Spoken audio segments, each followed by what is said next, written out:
الحمد لله نحمده ونستعينه ونستغفره ونؤمن به ونتوكل عليه ونعوذ بالله من شرور أنفسنا ومن سيئات أعمالنا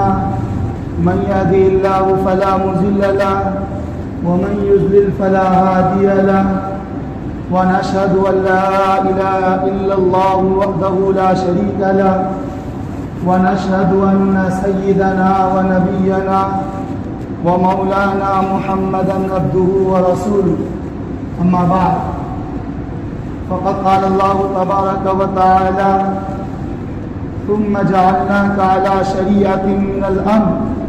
فاتبعها ولا تتبع أهواء الذين لا يعلمون وقال النبي صلى الله عليه وسلم لا طاعة لمخلوق في معصية الخالق أو كما قال النبي صلى الله عليه وسلم وقال الله في موضع آخر ظهر الفساد في البر والبحر بما كسبت أيدي الناس ليذيقهم بعد الذي عملوا لعلهم يرجعون صدق الله العظيم وصدق رسوله النبی الکریم۔ معزز سامعین کرام اور میرے دینی بھائیوں، بزرگوں اور دوستوں، ہمارا یہ کامل اور پختہ ایمان ہے کہ اللہ نے محض ہمیں اس دنیا میں پیدا ہی نہیں کیا بلکہ زندگی گزارنے کے لیے ایک ایسا بے عیب اور جامع ضابطۂ حیات عطا فرمایا جو زندگی کے ہر گوشے کا احاطہ کرتا ہے۔ صبح بیدار ہونے سے لے کر رات بستر پر جانے تک، انسان کی پیدائش سے لے کر ان کے موت آنے تک، کہیں پر ایسا نہیں ہے کہ جہاں ہمارے اور آپ کے رب العالمین اور احکام نبویہ کامل رہنمائی نہ کر رہے ہوں۔ میرے بھائیوں، خاص طور پر ہماری جو عائلی اور خاندانی نظام ہے، اسلام نے، اللہ نے اس کو ایک ایسا منظم اور مرتب کیا ہے جو کہ دنیا کے کسی اور قوانین یا کوئی اور مذہب اس چیز کو پیش کرنے سے قاصر ہے۔ میرے بھائیوں، اللہ رب العزت نے جو دین دیا ہے، جو احکام دیا ہے، یاد رکھیے یہ کوئی انسان کا بنایا ہوا نظام نہیں ہے، یہ کسی پارٹی یا کسی کمیٹی یا کسی پارلیمنٹ کا تشکیل شدہ نظام نہیں ہے، بلکہ یہ تو اس رب العالمین کا ہے جو ہم اور آپ کا خالق ہے، جو ہماری فطرت سے واقف ہے، ہماری ہر ضروریات کو، ہماری ہر حاجات کو اچھی طرح سے جاننے والا ہے۔ بلکہ یہ کہیے کہ جو ہمارے دلوں میں ہے اور جو ہمارے دلوں میں ابھی نہیں آئے ہیں، ان بھیدوں کو بھی، ان راز کو بھی وہ اللہ تبارک و تعالیٰ جاننے والے ہیں۔ ظاہر سی بات ہے، جو اللہ اتنے بڑے ہیں، جن کے ایسے ایسے صفات ہیں، کیا ان کی بنائے ہوئے نظام میں، کیا ان کے ترتیب دیے ہوئے کسی نصاب میں کسی طرح کا کوئی تبدیلی یا ادنا سی بھی تبدیلی کی گنجائش ہے؟ میرے بھائیوں، ہرگز نہیں، ہرگز نہیں۔ یاد رکھیے، ہم اس پیارے ملک جہاں پر ہم اور آپ رہتے ہیں، اس ربانی الہی قوانین کو اور اللہ کے رسول جناب محمد رسول اللہ صلی اللہ علیہ وسلم کے ذریعے جو مقدس اور عطا کردہ قوانین ہمیں ملا ہے، اسے اصطلاح میں مسلم پرسنل لا کہا جاتا ہے۔ میرے بھائیوں، مسلم پرسنل لا یعنی اس میں براہ راست اللہ نے اور رسول اللہ صلی اللہ علیہ وسلم نے جو تعلیمات دیے، جو ہمیں زندگی کے گزارنے کے طریقے بتانا ہے، 10 لوگوں کے ساتھ ہوں تو کیسے اٹھنا ہے، کیسے بیٹھنا ہے، جب مہمان آ جائیں تو ان کا اکرام کیسے کرنا ہے، جب بستر پر جائیں تو کیا بول کر جائیں، جب صبح اٹھیں تو کس نام کے ساتھ اٹھیں۔ میرے بھائیوں، وہ ساری چیزوں کو مسلم پرسنل لا کہا جاتا ہے، یعنی شخصی قانون، وہ قانون جو مسلمانوں کے لیے ہے، جو اللہ اور ان کے رسول کی طرف سے دیا گیا ہے۔ میرے بھائیوں، افسوس کی بات ہے کہ آج حکومت ہمارے قوانین پر بدنیتی سے دیکھتی ہے اور وہ وقتاً فوقتاً UCC یونیفارم سول کوڈ کے نام سے، یعنی یکساں سول قانون، یکساں شہری قانون نافذ کرنے کی ہر ممکن میں لگی رہتی ہے۔ میرے بھائیوں، یاد رکھیے اور اپنے دلوں میں اس چیز کو گرہ باندھ لیجئے کہ یہ دین اسلام، یہ ہمارا جو نظام ہے، یہ کوئی ممکنات نہیں ہے کہ جب چاہیں حکومت بدل دے یا جب چاہیں حکومت کے ڈر سے، حکومت کی مرضی سے ہم اپنے اس ممکنات کو بدل دیں۔ میرے بھائیوں، یاد رکھیے اس مسلم پرسنل اللہ میں ہمارا اور آپ کا دینی تشخص ہے، ہماری اور آپ کی بقا ہے۔ جب تک یہ مسلم پرسنل اللہ رہے گا، جب تک اللہ کا احکام رہے گا، جب تک خدائی وہ احکام جس کے ذریعے سے ہمیں ایمان کی دولت سے سرفراز فرمایا گیا، جب تک وہ رہے گا تب تک ہماری پہچان رہے گی۔ اور ہمارا یہ کامل یقین ہے اور ہمارا ایمان ہے کہ انشاءاللہ یہ رہتی دنیا تک یہ نظام رہے گا، دنیا کی کوئی طاقتیں اسے نہیں مٹا سکیں گی۔ بہت آئے بہت گئے لیکن ہر کوئی اس دنیا سے چل بسے، لیکن وہ 1450 سال پہلے جو اللہ کے رسول صلی اللہ علیہ وسلم روز اول سے جو قانون چلا آ رہا تھا، جس قانون کے ساتھ اس دنیا میں ہمارے اور آپ کے لیے رحمت بن کر آئے، میرے بھائیوں وہ قانون آج بھی مسلم ہے۔ اور انشاءاللہ ہم یہ عہد کرتے ہیں کہ جب تک اللہ ہماری زندگی دے گی، ہم اس وقت تک اپنی ایک سانس بھی ایسے نہیں گزاریں گے جو ہمیں دینی تشخص سے دور رکھے گی، جو ہمارے اللہ کی طرف سے جو احکام ان کی مخالفت میں گزرے گی۔ میرے بھائیوں، اللہ نے کیسا نظام دیا ہے کہ جس میں نکاح کی پاکیزہ مقدس رشتوں سے لے کر طلاق و خلا جیسے پیچیدگی معاملات تک، اور اسی طرح وراثت کی جو منصفانہ تقسیم ہے اور جو پیچیدہ تقسیم ہے، اور اسی طرح نکاح جو قریبی رشتہ دار یا دور میں کرنے کے کیا صورت ہو سکتے ہیں، کون جائز ہیں، اور اسی طرح تعدد ازواج یعنی ایک نکاح ایک مرد ایک سے زائد شادی کرے، جو کہ سماج اور معاشرے کی ضرورت پر ڈیپینڈ کرتا ہے، اس پر منحصر ہوتا ہے۔ میرے بھائیوں، یاد رکھیے وہ قانون جس کو اللہ نے قرآن کریم میں کھول کھول کر بیان کیا، کیا ہم اس قانون کے بغیر اس دنیا میں اس روئے زمین پر ایک سانس بھی لے سکتے ہیں؟ ہرگز نہیں، ہرگز نہیں۔ میرے بھائیوں، آج ہمارے ملک کا جو صورتحال ہے بڑا ہی تشویشناک صورتحال ہے۔ ان دنوں گجرات اور اسی طرح اتراکھنڈ میں UCC بل کو حکومتوں کی جانب سے منظور کر لیا گیا ہے۔ میرے بھائیوں، یاد رکھیے یہ بظاہر تو دیکھنے میں ایک ایسا قانونی ضابطہ اور مسودہ نظر آتا ہے جو باہر سے تو بڑا خوشنما نظر آتا ہے کہ چلو اس میں سب کے لیے برابر حق ہے، سب کے لیے سمان قانون ہے، سب کے لیے ایک ہی پیمانہ ہے۔ لیکن میرے بھائیوں، یاد رکھیے دراصل میں یہ اس پس پردہ کے پیچھے ہماری اور آپ کا جو ایمان ہے، جو اسلامی تشخص ہے، جس کی وجہ سے ہم جانے جاتے ہیں، میرے بھائیوں اس کو فنا کرنے کی کوشش کی جا رہی ہے، اس کو مٹانے کی کوشش کی جا رہی ہے، اس کو ختم کرنے کی ناپاک اور میرے بھائیوں ایک ایسی کوشش کی جا رہی ہے جس پر سارے دشمنان اسلام منظم ہیں۔ میرے بھائیوں، یاد رکھیے جو مسودہ پیش کیا گیا، جو قانون کو منظور کیا گیا، آپ اگر اسے دیکھیں گے، ان کو پڑھیں گے تو براہ راست اللہ نے جو احکام ہمیں دیا ہے، جو قرآن اور سنت سے ہمیں احکام ملا ہے، اس سے ٹکراؤ کی صورت پیدا ہوتا ہے، ان کے متصادم ہیں، ان کے خلاف ہے۔ میرے بھائیوں، اس نئے UCC بل میں کہا گیا ہے کہ ایک مرد ایک سے زائد شادی نہیں کر سکتا ہے۔ اسی طرح میرے بھائیوں، عورت اور مرد دونوں کا وراثت ایک ہی ہو، اور اسی طرح طلاق کا جو اسلامی اور فطری اللہ نے ہمیں اصول بتایا ہے، ان کو وہ میرے بھائیوں ان لوگوں کے طرز پر جن کی اکثریت ہے، ان کے جو رواج ہیں، ان کے جو رسوم ہیں، وہ ساری چیزیں ہم مسلمانوں کے اوپر تھوپنے کی کوشش کر رہے ہیں اور زبردستی ہمارے اوپر مسلط کر رہے ہیں۔ میرے بھائیوں، یاد رکھیے یہ مسلم پرسنل لا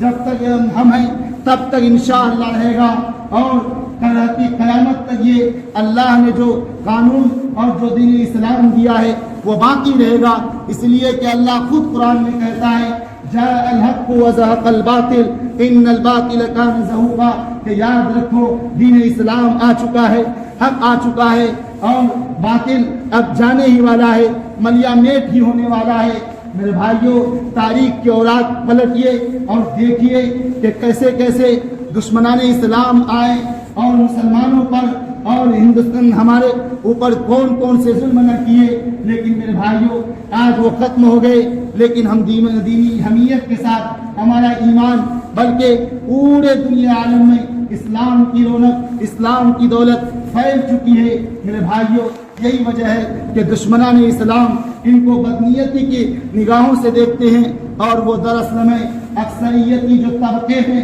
جو برادران وطن ہیں، ان کے ووٹ بینک کو حاصل کرنے کے لیے، ان کو خوش کرنے کے لیے، سستا سیاسی فائدہ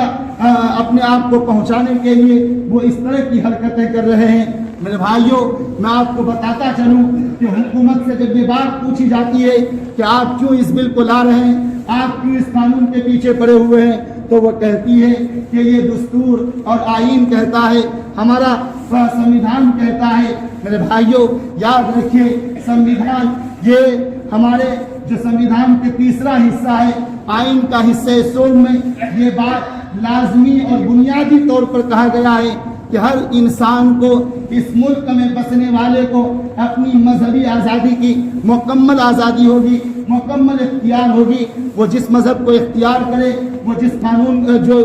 رسوم ادائے، جو واسطہ ہو سکتا ہے، اللہ کے ساتھ اپنا تعلق بنائے، اس میں کسی بھی طرح کی کوئی مداخلت نہیں ہو سکتی ہے اور کوئی روک ٹوک نہیں ہو سکتی ہے۔ اور بڑی بات تو یہ کہ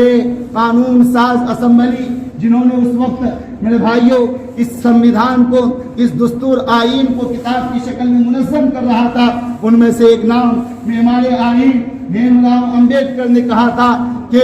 اس ملک میں ایک ایسا آئین بنا رہا ہوں، ایک ایسا قانون کو شکل دے رہا ہوں کہ کبھی بھی اقلیتوں پر جو تعداد میں کم ہے ان پر کبھی ظلم کی شکل نہیں آئے گی، کبھی ان پر کسی دوسرے کا مذہب نہیں تھوپا جائے گا۔ لیکن میرے بھائیوں، آج دیکھیے کہ ان کی باتوں کو، ان کی قولوں کو پس پشت رکھ کر کس طرح مذہب کے نام پر اور میرے بھائیوں آئین کے نام پر ہمارے مذہبی تشخص کو مٹانے کی کوشش کی جا رہی ہے۔ یاد رکھیے، اگر ہم انصاف کی نظر سے دیکھیں اور قانون کی نظر سے دیکھیں، جہاں ایک طرف ہماری مذہبی آزادی چھین رہی ہے، ہماری دینی تشخص پر حملہ آور ہے، تو وہی میرے بھائیوں دوسری طرف یہ سنویدھان اور دستور آئین کے اوپر سراسر ظلم ہے، اور ایک جمہوری حکومت میں، ایک جمہوری ملک میں یہ برابر منفی رویہ ہے۔ میرے بھائیوں، جیسا کہ ہم نے کہا کہ دستور و آئین کے حصے سوم میں یہ کہا گیا کہ ہر ایک کو آزادی ہے اپنے مذہب چوائس کرنے کا، اپنے مذہب پر چلنے کا، وہیں پر حصے چہارم میں میرے بھائیوں کہا گیا UCC بل یعنی آرٹیکل 44 کہتا ہے کہ سمان ناگرکتا، سب کے لیے سمان قانون ہو۔ لیکن میرے بھائیوں، جو لوگ اسکول میں پڑھتے ہیں، جو قانون کے یا پولیٹیکل علم رکھتے ہیں، میرے بھائیوں اچھی طرح سے معلوم ہے کہ یہ جو چوتھے حصے میں ہے، یہ ڈائریکٹو پرنسپل ہے، یہ وہ رہنما اصول ہے جن کو حکومت پر کوئی عدالت یا کوئی قوانین مجبور کر کے انہیں لاگو نہیں کر سکتی ہے، اس کو نافذ نہیں کر سکتی ہے میرے بھائیوں۔ اور ویسے بھی ایک چیز جب دیکھیں کہ حصے سوم میں ہماری مذہبی آزادی مقدم ہے اور حصے چہارم بعد میں آتا ہے اور وہ مؤخر ہے، اور میرے بھائیوں یہ قاعدہ اور اصول ہے کہ جو چیز مقدم ہو اس کو لے لیا جائے اور جو مؤخر ہو اس کو پس پشت چھوڑ دیا جائے۔ تو میرے بھائیوں دونوں اعتبار سے ایک تو مذہبی آزادی پر چلنا یہ لازمی اور بنیادی حق ہے، لیکن میرے بھائیوں UCC بل، یونیفارم سول شہری قانون یہ نافذ کرنا یہ بنیادی اور لازمی حق نہیں ہے، بلکہ یہ حکومت اور ریاست کے اوپر ہے۔ اور میرے بھائیوں جب 21ویں لاء کمیشن کی جانب سے مسلم پرسنل لاء بورڈ کی طرف سے واضح اور مدلل ثبوت اور تحریر پیش کیے گئے اور اس وقت مسلمانوں جو اپنا حرکت دکھایا، تو میرے بھائیوں اس وقت عدالت کو یہ کہنا پڑا کہ یہ ملک جمہوری حکومت میں خصوصاً اس وقت یہ کسی بھی طرح سے مناسب اور روا نہیں ہے کہ یہاں پر یونیفارم سول قانون نافذ کیا جائے، یکساں شہری قانون نافذ کیا جائے، لیکن میرے بھائیوں یاد رکھیے ظالم کا تو کام ہی یہ ہے کہ ظلم کرنا، اور جب جب ان کو موقع ملتی ہے وہ ہمیں پریشان کرنے کی کوشش کرتی ہے، وہ ہمیں برباد کرنے کی کوشش کرتی ہے۔ میرے بھائیوں آج دیکھ لیجئے کہ پہلے ہم نے اتراکھنڈ میں سنا، اب گجرات میں بھی یہ بل لاگو ہو چکا ہے، حکومت نے منظور کر لیا ہے۔ میرے بھائیوں یاد رکھیے ہم کسی بھی صورت میں اس حکومتی بل کو، ہم کسی بھی صورت میں ایک اللہ کے علاوہ بھلا کیسے کسی انسان کے بنائے ہوئے قانون کو، کسی کمیٹی کے بنائے ہوئے اصول کو ہم پسند کر لیں، ہم ان کو مان لیں۔ میرے بھائیوں یہ ایمان کا سودا بازی ہوگا، یہ ایمان کے ساتھ کھلواڑ ہوگا۔ لہٰذا میرے بھائیوں سب سے پہلے تو اپنے دل میں یہ عہد کریں کہ انشاءاللہ حالات کیسے بھی ہوں، معاملات کیسے بھی ہوں، خواہ ہم تلوار اور تیغ کے سائے ہی میں کیوں نہ ہوں، لیکن پھر بھی ہمارا ایمان اور عقیدہ اس بات پر ہے کہ لا طاعت لمخلوق فی معصیت الخالق، اللہ کی معصیت میں کسی مخلوق کی اطاعت نہیں کریں گے۔ میرے بھائیوں ہم مخالفت نہیں کر رہے ہیں، لیکن جہاں پر حکومت یا ہمارے ملک کے قوانین جو ہمارے اسلامی قوانین سے، ہمارے خدا اور رسول اللہ صلی اللہ علیہ وسلم کے فرمودات سے متصادم نہیں ہے، ٹکراؤ کی صورت نہیں ہے، ہم ان کو ماننے کے لیے تیار ہیں۔ جیسے کہ حکومت انڈیا کی جانب سے یہ قانون ہے کہ روڈ پر چلتے ہوئے آپ دائیں جانب سے بائیں جانب سے چلیں گے، آئیں گے ادھر دائیں جانب سے، تو میرے بھائیوں ہمیں اس میں کوئی دقت نہیں، ہم اس کو مانتے ہیں۔ اور بھی بہت ساری مثالیں ہیں، لیکن میرے بھائیوں یہاں پر سیدھا سیدھا ہمارے اور آپ کے دین، خصوصاً ہم مسلمانوں پر یہ تیر کا نشانہ ہے۔ میرے بھائیوں اب دیکھیے حکومت کی منافقانہ رویہ، نام تو دیا جا رہا ہے کہ یونیفارم سول کوڈ یعنی یکساں شہری قانون، لیکن میرے بھائیوں آپ دیکھیے اور مطالعہ کیجئے تو معلوم ہوگا کہ ایس ٹی، شیڈیول ٹرائبز، آدیواسی اور کچھ مخصوص طبقات کے لوگ ہیں جن کو ان سے علیحدہ رکھا گیا ہے، ان سے باہر رکھا گیا ہے۔ اب میرے بھائیوں اب ہندوستان کا ہر انصاف پسند اور امن پسند شہری یہ سوال کرتا ہے کہ جب یہ آپ نام دے رہے ہیں کہ یکساں قانون ہے، ہر ایک کے لیے برابر ہے، تو پھر یہ کون سے لوگ ہیں؟ آپ ان کو کیوں الگ کر رہے ہیں؟ آپ ان کو کیوں الگ رہے ہیں؟ کیوں؟ اس لیے کہ میرے بھائیوں وہاں پر ان کا فائدہ ہے، وہاں ان کا ووٹ بینک ہے، وہاں ان کو فائدہ ملنے والا ہے۔ لیکن میرے بھائیوں تو اس طرح سے جب ہم دیکھ لیے کہ جو کچھ مخصوص طبقات ہیں ان کو علیحدہ کر ہی دیا اور اکثریت ان لوگوں کی ہے، اور دراصل میں یو سی سی کے نام پر انہی کے رسوم و رواج ہمارے اوپر تھوپنے کی کوشش کی جا رہی ہے، تو بتلائیے اب کون بچا جن پر یہ ظلم ہو رہا ہے، جن کو یہ نشانہ بنایا جا رہا ہے؟ میرے بھائیوں صرف اور صرف ہم مسلمان ہیں جن کے لیے قانون لایا جا رہا ہے، جن کے لیے یہ قدم اٹھایا جا رہا ہے۔ میرے بھائیوں یاد رکھیے ہم مسلمان اتنے بےحیس ہو چکے ہیں کہ ہم سمجھتے ہیں کہ ارے اس کی گھر میں آگ لگ رہی ہے، ہمیں اس سے کیا مطلب۔ جب میرے بھائیوں جب آپ کے گھر میں آگ آ جائے گی تب آپ بیدار ہوں گے۔ میرے بھائیوں اسی لیے آپ کو یہاں سے جاتے ہوئے یہ عہد کر کے جانا ہے کہ ہمارا اور آپ کا چاہیے کہ پوری مسلمانوں کا جو ہندوستان کے اندر باوسوق متحدہ پلیٹ فارم اور انڈیا مسلم پرسنل لا بورڈ ہے، مذہب کے سارے مسلک کے ماننے والے کو لے کر ایک ساتھ چلتے ہیں، انہوں نے اس پر قدم اٹھایا ہے اور حکومت کو چیلنج بھی ہائی کورٹ میں دے دیا ہے۔ لیکن میرے بھائیوں ہمیں یہ عہد کرنا ہے، یہ ارادہ کرنا ہے کہ انشاءاللہ ہمارے لیے جو آل انڈیا مسلم پرسنل لا بورڈ کام کر رہی ہے، جب بھی وہ آواز دے گی میرے بھائیوں ہم پوری قوت کے ساتھ ان کی آواز پر لبیک کہیں گے۔ جب جیسی ضرورت آئے گی ہم ان کے ضرورت کے تئیں اپنے آپ کو قربان کر دیں گے میرے بھائیوں، اور دنیا والوں کو بتا دیں گے کہ باطل سے دبنے والے اے آسمان نہیں ہم، باطل سے دبنے والے اے آسمان نہیں ہم، 100 بار کر چکا ہے تو امتحان ہمارا، توحید کی امانت ہے سینوں میں ہمارے، توحید کی امانت ہے سینوں میں ہمارے، آسا نہیں مٹانا نام و نشاں ہمارا۔ میرے بھائیوں ایسے نازک دور میں سب سے ضروری اور کلیدی ذمہ داری جو ہم پر عائد ہوتی ہے، ایک تو یہ کہ مسلم پرسنل لا بورڈ کے ساتھ ان کی آواز میں آواز ملا کر کھڑا ہونا،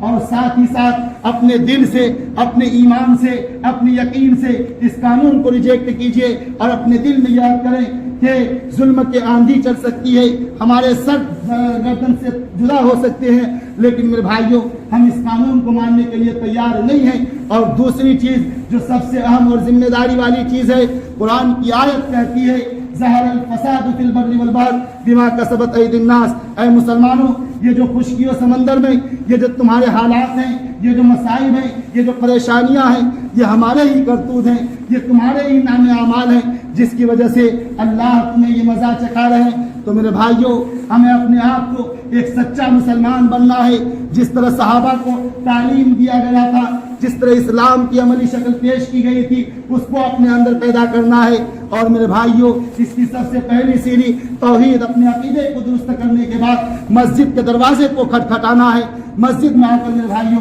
مسجد کو آباد کرنا ہے، مسجدوں میں نماز پڑھنا ہے. میرے بھائیوں کتنے افسوس کی بات ہے کہ مسجد کے سامنے آپ کا دکان، مسجد کے 10 قدم فاصلے پر آپ کا دکان، لیکن جب ظہر کی اذان ہوتی ہے، عصر کی اذان ہوتی ہے، گنے چند معدود چند آدمی ہوتے ہیں. میرے بھائیوں یاد رکھیے جب آندھی آتی ہے تو وہ کسی ایک پر نہیں آتی، وہاں جتنے لوگ ہوتے ہیں، جتنے گھر ہوتے ہیں، سب کو اپنے لپیٹ میں لے لیتی ہے. لہذا کہیں ایسا نہ ہو کہ آپ کے کرتوت کی وجہ سے وہ معصوم نونہار جو بولے والے مسلمان ہیں وہ بھی ظلم کی زد میں آ جائیں. اللہ تبارک و تعالیٰ سے دعا کرتے ہیں کہ اللہ تبارک و تعالیٰ ہمیں سچا پکا مسلمان بنائے اور ہمارے اندر جو ایمان و عقیدہ ہے اس کو مزید مضبوط عطا فرمائے. وآخر دعوانا الحمدللہ رب العالمین.